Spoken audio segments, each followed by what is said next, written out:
Isang mapagpalang araw po mga ka-leaders, no? At eto nga po, it's bayanihan time at pinangunahan ko na po yung pagtitibag.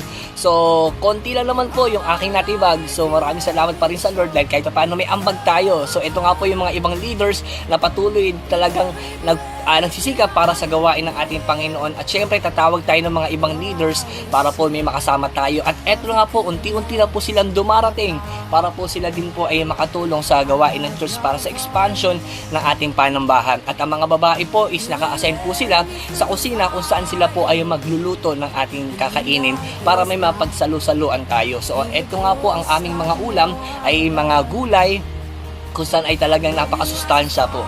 So ito na rin po yung ating improvement sa church na ginawa.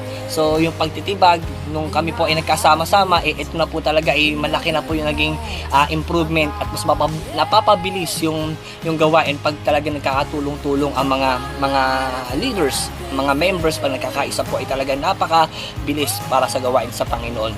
At ito nga po yung mga natibag namin is kami rin po yung hahakot niya na sobrang mabibigat pero hindi namin iniinda yun sapagkat ay lahat ang ginagawa namin ay para po talaga sa Panginoon.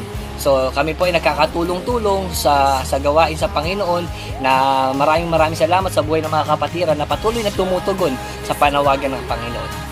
God bless.